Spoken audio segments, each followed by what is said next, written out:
Bonjour à tous et bienvenue sur ma chaîne AstroSense. Aujourd'hui, je voudrais vous partager un sujet qui me tient à cœur, que j'avais commencé à préparer et qui est venu se réactiver à l'occasion d'une soirée entre amis où il a fait débat, un débat assez animé, vif. Et ce sujet, c'est sur la notion de choix, le fait de poser un choix, de choisir. Et pour cela, j'ai retenu principalement une expression et une phrase que j'entends assez régulièrement. L'expression, c'est choisir, c'est renoncer. Et sa variante, quand on choisit, c'est qu'on n'a pas tous les choix. Et la phrase que j'entends, j'ai presque envie de dire malheureusement souvent, c'est j'ai pas le choix.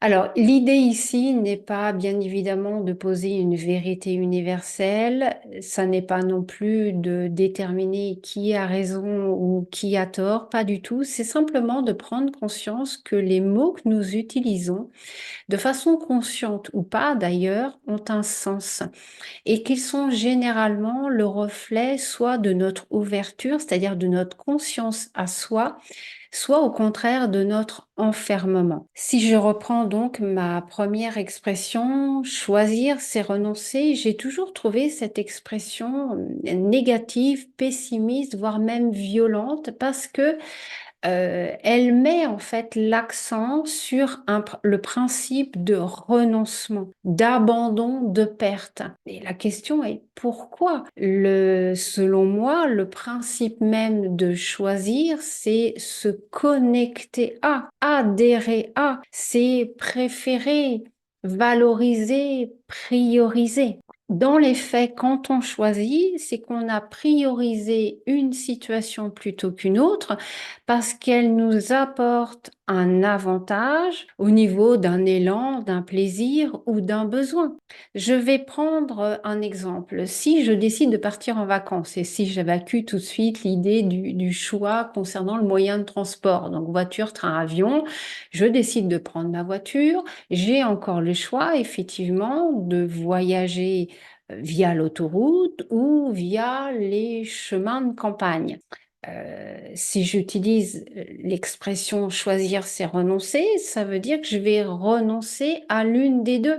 Et je ne suis pas en fait d'accord avec cette expression. Si je choisis l'autoroute, c'est que j'ai préféré, j'ai priorisé très probablement la rapidité. Au contraire, si je choisis une route de campagne, c'est que je vais prioriser peut-être un besoin de calme, un besoin de prendre mon temps, un besoin de traverser des villages ou un besoin de voir des paysages.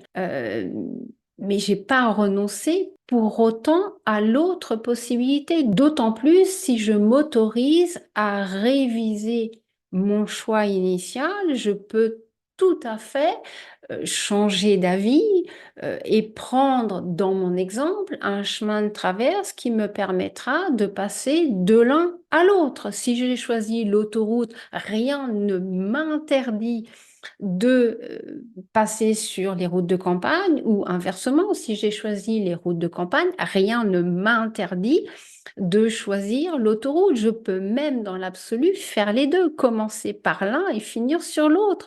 Si j'ai choisi la route de campagne et que je me rends compte que je suis un peu en retard, je peux très bien revoir mon choix et finir mon trajet sur une autoroute. Donc en fait, un choix, il est multiple, il est simplement en connexion avec ce que je vais prioriser. Et l'autre aspect, c'est qu'un choix n'est ni définitif ni limitatif. Et j'aimerais simplement qu'on sorte de cet enfermement ou de ce conditionnement qui viserait à considérer justement que faire un choix, c'est se priver de ou être privé de, et notamment être privé de plusieurs alternatives puisque dans l'absolu, eh bien, si c'est moi qui choisis, c'est moi qui suis libre. Donc, je ne suis plus enfermée dans une possibilité, mais dans plusieurs possibilités. Et encore une fois, choisir, c'est choisir pour un temps, pour un moment, ce qui me semble préférable, mais je peux à tout instant revenir sur mon choix initial et choisir l'autre possibilité. En astrologie, nous avons cette situation qui nous est présentée via les aspects d'opposition. Les aspects d'opposition sont souvent présentés comme des contraires qui nous inviteraient à choisir ceci plutôt que cela. Est-ce qu'encore une fois, on peut sortir de l'enfermement qu'un choix serait un principe binaire? Je choisis ça ou si je choisis plutôt ceci que cela. Est-ce qu'au contraire, nous pouvons prendre conscience que les oppositions, je reste sur mon principe astrologique, c'est au contraire une opportunité de complémentarité. Et je vais vous prendre un exemple. Les oppositions, on les retrouve dans des maisons qui sont face à face. Je vais prendre volontairement la maison 2, la maison 8. La maison 2, la sécurité, la maison 8, la liberté. Pourquoi je devrais renoncer à l'un pour nourrir le premier? Simplement, il m'appartient de positionner mon curseur, puisqu'un choix est personnel.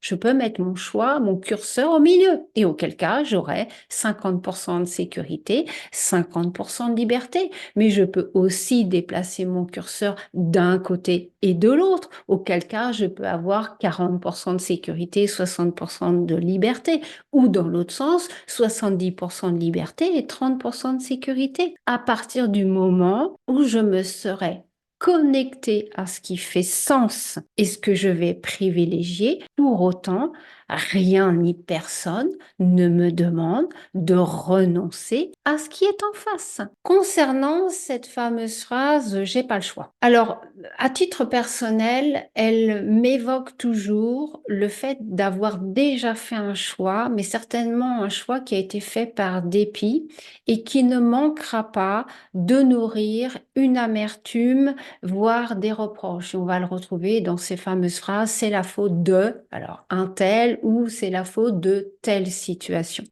Et ça me rappelle à une situation que j'ai connue qui a été assez marquante en 2020, vous me voyez venir, où j'avais à cette époque-là encore un pied dans mon ancienne activité. J'avais beaucoup de clients dans le milieu médical et j'avais notamment plusieurs infirmières et aides-soignantes qui me disaient, oui, mais moi, j'ai pas le choix. Et simplement, je leur disais, écoutez, est-ce que vous pouvez me clarifier votre pensée? Parce que moi, ce que j'entends, c'est que vous avez déjà fait un choix, mais que ce choix pour vous, il est particulièrement inconfortable. Et en fait, assez peu de personnes répondaient à mon interrogation. Par contre, j'ai le souvenir d'une personne en particulier qui avait, et j'avais trouvé ça très touchant, qui m'avait expliqué, mais il me dit, mais attendez, moi j'adore mon métier, je le fais depuis 30 ans, je sais pas quoi faire d'autre, je sais même pas si je peux faire quelque chose d'autre, mais de toute façon, je ne veux pas faire autre chose. Mais aujourd'hui, eh bien, nous, dans notre métier, on est confronté à des nouvelles obligations, des nouvelles contraintes, et en fait, ça me plaît pas. Et je lui avais répondu, mais c'est exact. Mais simplement, ça va justement vous inviter à vous connecter à ce qui fait sens pour vous. Et déjà, félicitez-vous d'avoir un métier qui, parce que vous me dites, semble être un métier passion. Si vous saviez le nombre de personnes qui exercent un métier mais qui ne l'aiment pas du tout. Et puis, moi, ce que j'entends, c'est que derrière cette passion, il y a aussi des besoins qui sont nourris, certainement des besoins de vous sentir utile vis-à-vis de malades, mais il y a certainement d'autres besoins de la sphère privée qui sont nourris. Donc, choisir, c'est effectivement se connecter à ce qui fait sens chez nous et ce qui nourrit nos besoins. Nourrir son besoin d'être utile aux autres et nourrir le fait de vouloir subvenir aux besoins essentiels de sa famille. D'abord, c'est particulièrement louable et ce sont des besoins qu'il faut comprendre, reconnaître et nourrir. Ensuite, vous pouvez aller aussi regarder ce que ces contraintes et ces obligations vous procurent. Quels sont les besoins qui sont détruits ou du moins les besoins qui ne sont pas nourris à travers ces nouvelles obligations et ces nouvelles contraintes. Et de l'autre côté, j'avais ceux qui faisaient le choix contraire qui répondait tout de suite à ma question. Et c'était très affirmé, très, très définitif, très, oui, très marqué. Le choix avait été posé, acté, même si quelques-uns me disaient, oh, il est hors de question que. Ça veut dire qu'à un moment donné, il y avait une prise de conscience que quelque chose nourrissait et quelque chose ne nourrissait pas. Et en fait, l'objet même et mon intention dans cette vidéo, encore une fois, c'est pas de d'accompagner le choix. Un choix, c'est personnel. Euh, mais c'est vraiment de vous interpeller sur le fait que faire un choix, c'est venir se connecter à nos besoins profonds et individuels. Dans certaines situations, le choix sera pour un temps et on aura la possibilité d'accéder à plusieurs alternatives. Il y a d'autres situations dans la vie où effectivement ça va être un peu plus limité à deux situations. Il n'en demeure pas moins que, selon moi, faire un choix, ça n'est pas renoncer à, mais c'est venir se raccorder, se raccrocher à ce qui fait sens pour nous. Alors, je ne sais pas si vous avez déjà été en conscience confronté à des situations où vous vous êtes trouvé en grande difficulté pour vous reconnecter à un besoin ou au contraire à une situation qui venait détruire un besoin et vous avez été de fait condamné à faire un choix par dépit. Pour moi, la solution, c'est vraiment toujours de se reconnecter à soi, mais pour se reconnecter à soi, il faut se connaître. Il faut aller intérioriser ce qui fait que nous sommes une personne unique et ce qui fait sens pour moi ne fera peut-être pas sens pour quelqu'un d'autre et c'est OK, il n'y a pas de souci. Donc si un jour vous aussi vous êtes en difficulté dans une situation et que vous avez besoin de vous reconnecter à vos besoins, vous avez besoin de vous connaître, eh bien, n'hésitez pas à me contacter pour un accompagnement. Vous avez mes coordonnées. C'est terminé pour moi aujourd'hui. Jusqu'à la prochaine vidéo. Je vous souhaite une excellente journée. Et puis, surtout, observez à chaque fois que vous avez un choix à faire, ce qui fait résonance, ce qui fait sens et plaisir pour vous. À bientôt.